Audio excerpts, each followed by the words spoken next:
Yes, I admit it. I suffer from magnemitis. Welcome back to another one, guys.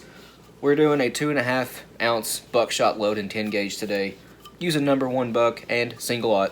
That would be 27 pellets of 30 caliber number 1 buck and 22 pellets of 31 caliber single aught buck. With buffer, both are 2.5 ounce payloads. Just polishing up this Remington hull here. 37 time fired. Just polishing the brass up to make it look all pretty again. Totally unnecessary, but doing it anyway. Okay, so in all seriousness, you guys know me and Josh like our Magnum loads. And today's video is no different. Like I said, 2.5 ounce payloads in 10 gauge. We're using some blue dot powder, shot primers, Remington hulls, could use a Federal too. Winchesters won't work here, they're too short. If you guys don't know, the Winchester hulls are, they're 3.41, 3.42, something like that, and these are pretty much full length 3.5 inch. This new Coke is a bit of an oddball flavor, which is fitting for this kind of load. It's a transformation flavor. It's butter, caramel, and sweet corn. It's not bad, just odd. Corn. It tastes like coconut and graham cracker with a little bit of burnt hair. Yeah. Anyway, that was my wife. Yeah, Remington hull. We're using a Shadot primer. Could use a Winchester too, Federal 209A. It really doesn't matter. PSI is not extreme here. You can use a Magnum primer if you want to. I'm just using a regular Shadot. Oops. About put it in there backwards. Upside down. Yes, this is my reload hull. I have it converted to 10 gauge. If you guys want to know more about that, go watch some of my other 10 gauge videos. I go into, in depth about it, how I did it and stuff. Real simple to do. We have our hull primed. Now we need 39 grains of blue dot. Speaking of blue dot, local gun store here had some in stock. I walked in and the guy was like, "Hey, we got some powders and primers in stock." I was like, "Oh, really? What do you got?" He was like, "Well, we got some tight group in, a jug of that." And I'm like, I don't really need tight group. You got any blue dot or steel? And he said, "Yep, we actually got some blue dot in." And I was like, "I'll buy it right now." Walked over to the counter, several bottles of blue dot. The store was Stevens Firearms in Ashland or Cannonsburg, Kentucky. I'm honestly not sure if it's Cannonsburg or Ashland. It's hard to separate the two sometimes. So I got some blue dot from them and went to Borders. It's about a mile up the road, another sporting goods store, and I got some 20 gauge wads for tapered hulls. They are actually the exact same diameter as 24 gauge hull, so I'm using these Claybuster 7/8 ounce wads in my 24 gauge shells. They fit like a glove. Anyway, if you're ever in the area, I highly recommend checking out Stevens Firearms. Great place. They have all kinds of reloading supplies, a lot of ammo, oddball calibers, all kinds of really cool guns, oddball guns too. But yeah, happy to have 3 bottles of blue dot now. Well, 3 3/4. Anyway, 39 grains of blue dot. Well, that should be our 39 grains right there. Double check it. Yep, we have 39 grains.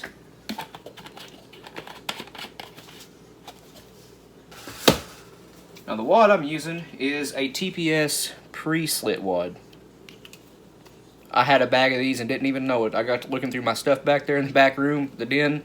I have actually a couple bags of these pre-slit TPS wads. Just had no idea. But, yep, going with that. We're using Gary Caskey's wad tamper to seat it. Facebook.com/Gary.D.Caskey. He sells stuff like wad tampers and hull trimmers, wad trimmers, all kinds of stuff like that. Just ask him what he's got. Kits too. And in the wad, we're not using fiber cushion this time. We're using 20 gauge felt cushion, 1/4 inch of it. Just drop it right into the bottom of the hull, make sure it goes in good, and give it a little bit of compression with the primer seating punch. Just like that. 20 gauge fits 10 gauge and 12 gauge shot cups perfectly. For 12 gauge, 24 gauge is a little bit better fit, but 20 gauge will work just fine. Everybody uses 20 gauge for 12 gauge shot cups. If you are loading 16 gauge like this with non-tox wads, you need the 24 gauge.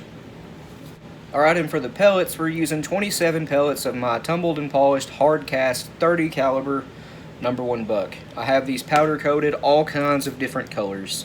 I think it's like 5 or 6 different colors here total.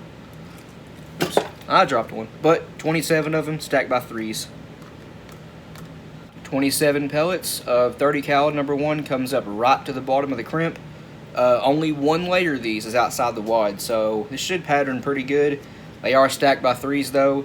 Stacking pellets by 2s is, from what I've seen and what everybody else has seen, a lot better. But 3s is alright. Stacking by 4s is kind of getting out there, a little bit wider patterns. #4 buck, if you guys have noticed, those go in there by 6s, 7s, 5s. You probably noticed that #4 buck actually has a much wider spread than, say, double aught or single aught. That's because they're stacked by 5, 6, and 7, sometimes 8 and 10 gauge. The less the pellets contact each other, the better the load will pattern, if that makes sense. Less pellet deformation, less they're bouncing around off each other, all that good stuff. The total lead payload weight here is 2.42 ounces, so just shy of 2.5. With the buffer, this is optional, this will be a 2.5 ounce load. I'm using Ballistic Products ITX buffer. Original or mixed #47 will work here. You could even use the precision buffer if you have it, but I don't have any. Just be mindful of the payload, do not exceed 2.5 ounces. If you have BPD 10 wads, they'll also work here just fine, but you'll have 2 rows of pellets above the wad instead of just the one that the TPS has. The TPS 10 gauge wad is slightly longer than the BPD 10. And total payload weight, buffer and all, is 2.49 ounces.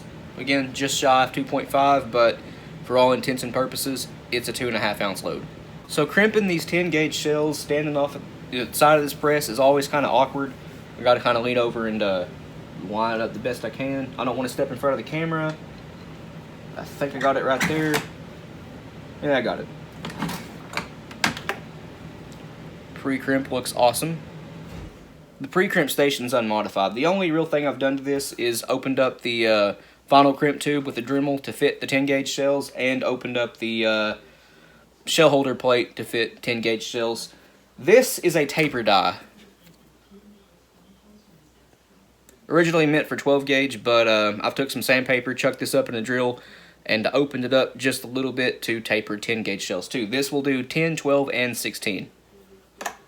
It just slides up in one of your pre-crimp stations. I don't ever use the 8-point on this. Who loads 10 gauge with an 8-point? I don't know. I don't do it, but I do use my 12 gauges. This is set for 16 right now. With the 12 gauge 8-point, I use this press to do 8-point. This is just a taper die now. But anyway, stop yapping. Again, standing at it sideways, so kind of hard to judge how much pressure I need. It's going.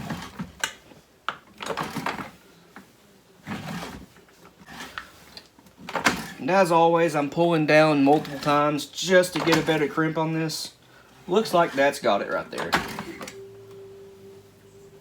Not bad. Deep set. It is not tapered though. A little bit, but this thing does a much better job. Trying to get this in the light here. So we have no hole bulging. Looks pretty good, but it can look better. I have to have the door off my other press. This one has a depriming punch. The door is this on this one, so I can't use that one. But that's okay.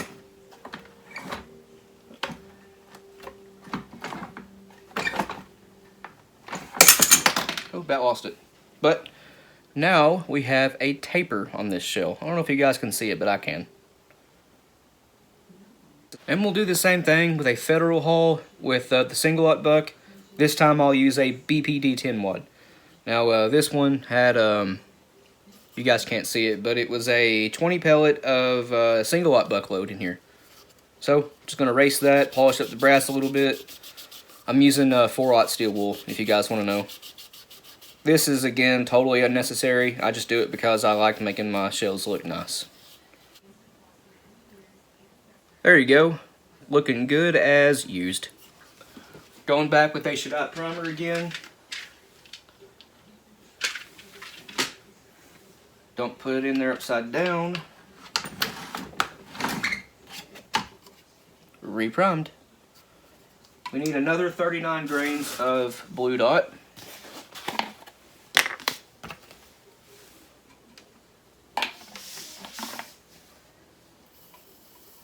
There's our 39 grains. As always, double check it. Yep. I love blue dot. This time, like I said, we're using the BPD 10. It's a little bit shorter. The Federal Haul is like 2 millimeters shorter than the 10 gauge haul. Than the Remington haul. So that's all well and good. Get that in there. Again, Gary Caskey's wad tamper. That one was tight. Grab this out of here. 1/4 inch, 20 gauge, felt wad. Don't go in there sideways. There we go. Give it some compression. 22 pellets of 31 cal single aught. These are powder coated green. Hard cast, tumbled and polished, then powder coated. These are going in by 2s. 4. I know that's a little hard to see, but 22 pellets of 31 cal single aught comes up right to the bottom of the crimp, which is where it needs to be. All but the top row of pellets is in the wad, so should pattern pretty good. So this one, the total lead payload weight is 2.35 ounces. With the buffer, it's going to be 2.42, which is again right at 2.5. It's slightly under, but I'm going to call it a 2.5 ounce load. With this one, you should see maybe 20-25 FPS higher velocity than the 27 pellet number 1 buck load, because the payload is slightly lighter with the same powder charge. You will see a slight, insignificant gain in velocity. Again, I'm using the ITX buffer. I just bought a brand new can of this, actually. This one's about empty. This one, the total payload weight is actually 2.44. This one that I loaded earlier was 2.42. So, just a little bit of variance here with the buffer and the lead. Not enough to matter. And again, backstation of the Lee load-all. If I can get it in there. There we go. Pre-crimp looks great.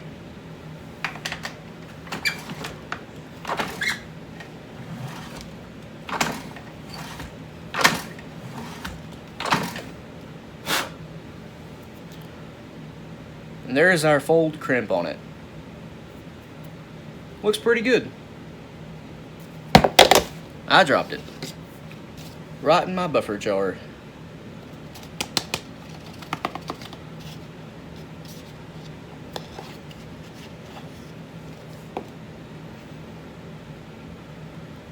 This one should pattern extra good because of all the excess buffer.